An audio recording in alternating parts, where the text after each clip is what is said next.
Assalamualaikum warahmatullahi wabarakatuh. Sebelumnya izin memperkenalkan diri, kami dari kelompok 2 Sejarah dan Filsafat Olahraga. Di sini kami akan membahas tentang perubahan nilai dalam olahraga, yaitu isu penggunaan doping ditinjau dari aspek etik. Baik, langsung saja kita masuk ke pembahasannya. Untuk materi pertama akan dibacakan oleh Saudara Fahrul Sidik. Assalamualaikum warahmatullahi wabarakatuh. Perkenalkan, nama saya Fahrul Sidik, NPM 2085210030. Yang pertama, ada sejarah doping. Definisi doping. Doping berasal dari kata dope, yakni campuran candu dengan narkotika yang pada awalnya digunakan untuk pacuan kuda di Inggris. Yang kedua, menurut IOC atau Komite Olimpiade Internasional, pada tahun 1990, doping adalah upaya meningkatkan prestasi dengan menggunakan zat atau metode yang dilarang dalam olahraga dan tidak terkait dengan indikasi medis. Olahragawan yang terkenal atas penggunaan doping. Dan di sini juga ada sejarah abad modern mencatat penggunaan doping sebagai berikut. Yang pertama, pada tahun 1865, doping digunakan perenang dalam lomba di saluran air Amsterdam. Yang kedua, pada tahun 1886, seorang pembalap sepeda Prancis yang mengikuti lomba balap 600 km meninggal setelah trimetri. Yang ketiga, pada tahun 1910, pemberian doping pada lawan bertanding agar prestasi lawan menurun. Pada tahun 1960, pembalap sepeda meninggal karena terlalu banyak mengonsumsi amfetamine. Pada tahun 1967 ditemukan kematian pembalap sepeda, pemain sepak bola, dan petinju karena pemakaian wax anime. Pada tahun 1980, Ben Johnson, pelari cepat 100 meter, dicopot gelar juaranya karena ketahuan menggunakan anabolis steroid pada Olimpiade Seoul. Ada juga alasan penggunaan doping. Aspek psikologis atau setiap individu potensi melakukan pelanggaran. Yang kedua, kepribadian atau setiap individu memiliki konsep atau harga diri rendah dalam menghadapi situasi kompetitif mencari keuntungan pribadi. Yang ketiga, lingkungan sosial individu. Yang keempat, nilai sosial kemenangan. Yang kelima, lingkungan masyarakat. Yang keenam, lingkungan pemain. Yang ketujuh, kurangnya informasi tentang bahaya doping. Yang kedelapan,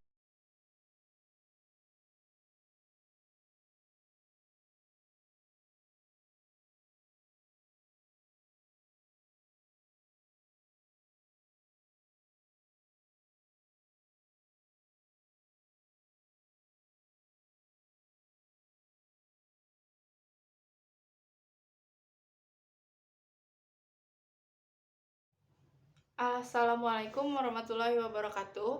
Perkenalkan, nama saya Nurul Ajijah, NPM 2085210025.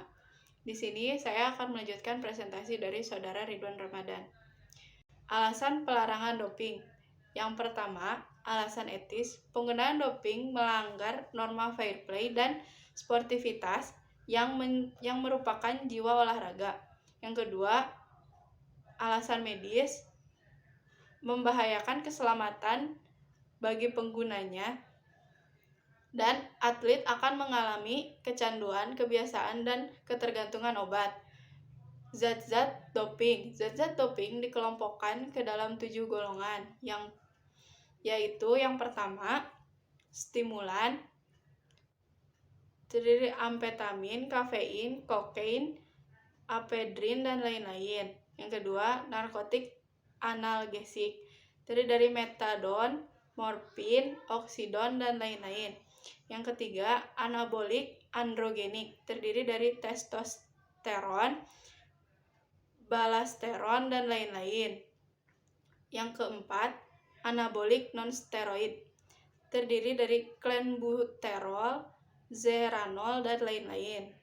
Yang kelima, penghalang beta, terdiri dari asebutolol, atrenolol, sotalol, dan lain-lain. Yang keenam, diuretika terdiri dari asetazolamid, amilorid,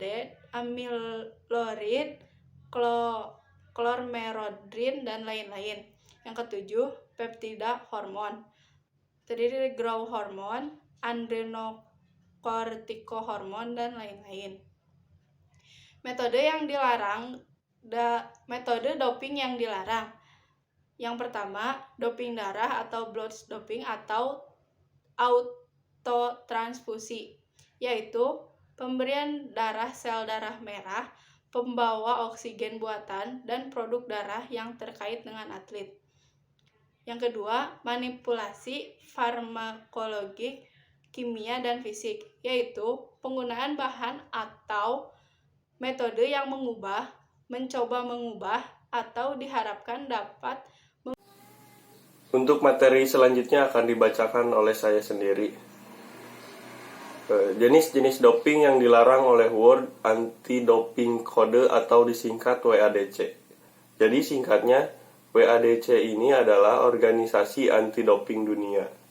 Yang pertama adalah anabolic steroid androgenik atau disingkat AAS. Yang kedua adalah peptides hormones. Yang ketiga ada beta-2 agonis. Yang keempat hormon dan metabolic modulator.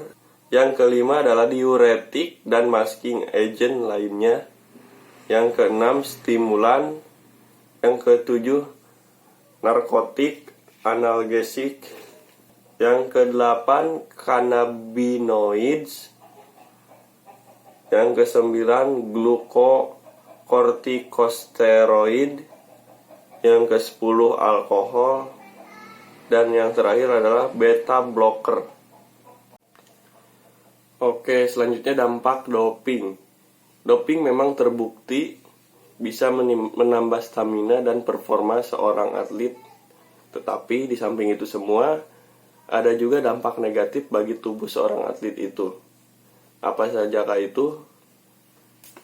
Yang pertama adalah mengganggu keseimbangan hormon tubuh. Dapat menimbulkan kekacauan pikiran, delirium, halusinasi, perilaku ganas, aritmia jantung yang dapat menimbulkan masalah serius, reaksi alergi, meningkatnya sirkulasi darah di atas normal, gangguan ginjal, sakit kepala, perasaan selalu letih, dan yang terakhir adalah pembesaran buah dada pada atlet pria.